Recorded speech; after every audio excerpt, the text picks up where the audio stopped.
But going from 180 to 200 is insane.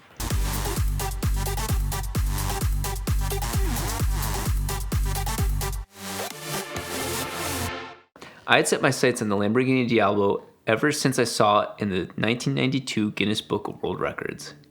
It was just a simple sliver. It was this black and white picture of a black car just barely taking up a fraction of the page, talking about the world's fastest production vehicle. Now, if you go back, you look, there was the F1, there was the XJ220, and some of the hard copies of the Guinness Book of World Records had the other cars, but it was the softback that had the Diablo, and I fell in love with that shape immediately.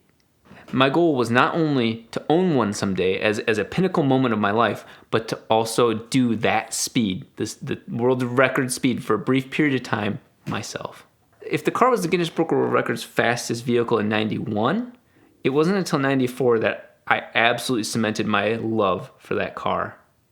It was a movie, Dumb and Dumber.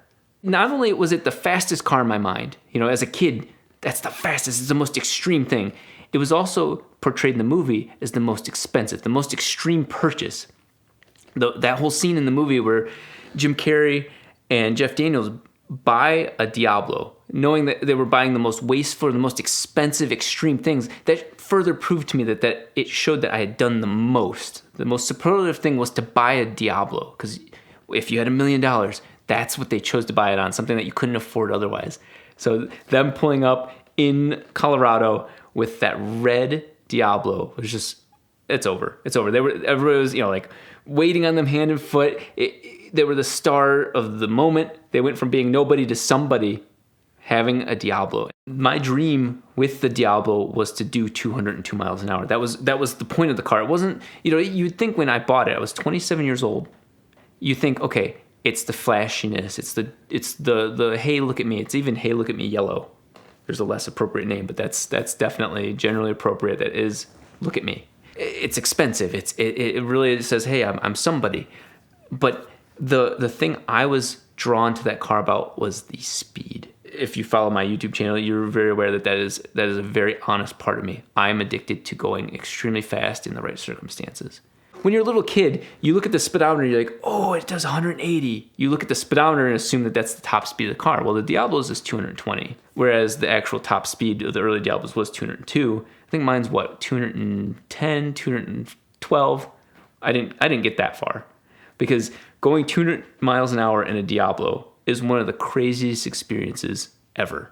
What a lot of people don't tell you is that when you hit the top speed of a vehicle, it's not a limited top speed. It's not electronically limited. It is literally the pinnacle of what that vehicle is capable of. So getting to that point is its limit.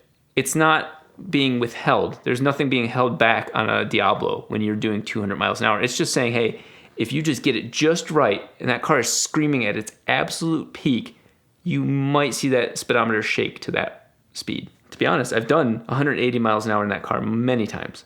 Getting to 180 is very easy, very stable. Most people don't realize that is actually a pretty capable thing to do in a modern exotic. But going from 180 to 200 is insane. I didn't realize the noises and the feelings that the experience of the wind hitting the windshield.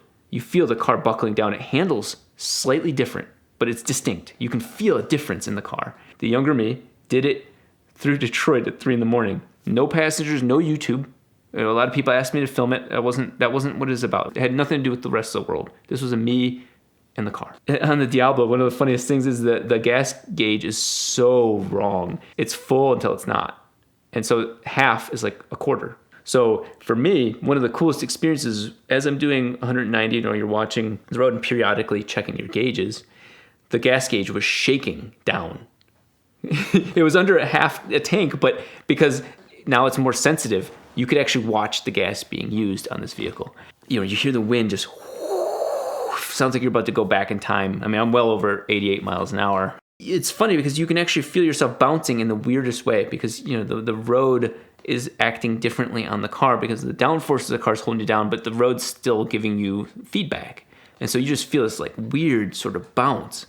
And not out of control, just simply the way the road is formed. For whatever amount of time it took to get to 185, it took that to get to 195. And then it took that exact same amount of time to go from 195 to 200. You don't realize not only the amount of time it takes to get that little bit faster, but the amount of road you've run out of. You are covering a lot of distance very quickly just to gain a couple miles an hour faster. One of the greatest experiences of my life is to hit the mechanical limit of a vehicle, not an electronically limited vehicle, because you are truly at the limit of human ability. This machine was built by other people that were proud of this car, and you are putting it to its absolute maximum. And that was one of the most amazing experiences of my life. I saw it as a child, and I did it as an adult. I most certainly felt like that was the moment I owned the car. There was a connection made between me and the car. And I'm not saying that I'm not being cheesy and saying that the car has a soul or anything like that, but I am saying that I understood the car. Quite frankly, when I was going that fast, it was very loud. Not the engine, just all the noises. And so I was very much like swearing to myself. It's different when somebody tells you, oh, hey, when this car gets close to 200 miles an hour, you're going to experience these things. I was going into an unknown territory by myself. And so I was vibrating after I'd done that. I was like, oh my goodness, I'd done this. Nothing happened. There was nobody else on the road. It wasn't anything, it wasn't out of fear. It was out of, I was alive. My brother and I have always been slightly competitive in the best of ways. And while I went the raw, visceral route, he had gone the electronic route. He went with the R35 GTR. And then after that, the McLaren MP412C. So I went with something that I was in full control of. He went with something that the computer could help him control. And of course, he won the race, but I got the cooler car. I'd gone from hard parked and looking cool in the parking lots and getting out of the doors and doing the Balboni reverse where you sit on the door sill. I'd done all that.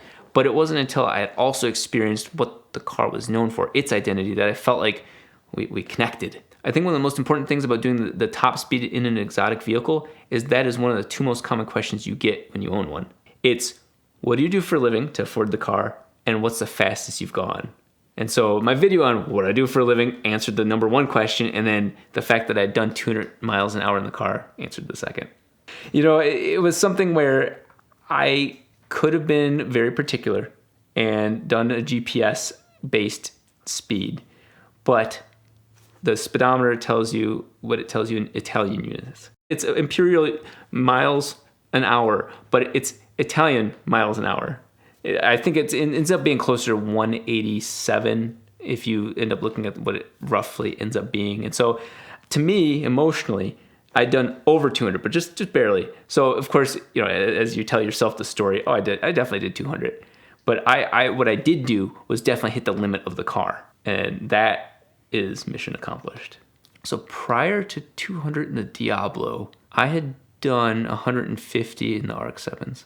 Being that I am a person who truly loves the adrenaline rush of speed, I've done 181 miles an hour in my 3-rotor RX-7 in the half mile. The Diablo is a fast car, but it is actually the slowest car I own. Not only is that in the sense of power, engine power, it is 550 at the engine potentially, but it's 5-speed. So each of those gears are super long, so you can't really take advantage of every bit of the power. You're really letting it wind out. So not only is it slow in those senses, my other cars are purpose built to go faster. And so it's funny to say, people assume the Diablo is the fastest, and in top speed, perhaps, the stability. But doing 181 miles an hour in a Mazda RX-7 when the front lip that you attached incorrectly hits the ground and still breaking a record is a totally different experience. The Diablo is that mature, refined top speed. You're here because you like a good car story. But let's be honest, we've probably watched enough YouTube videos for a lifetime during the pandemic. It's time to get out of the house and make a story of your own. Extreme Experience puts you in the driver's seat of some of the world's most exciting cars, like this 2020 Corvette C8, at over 30 racetracks across the country. And right now, we're giving away $50,000 for the track experiences and 30% off everything on our website. Head to xxspeed.com to learn more today.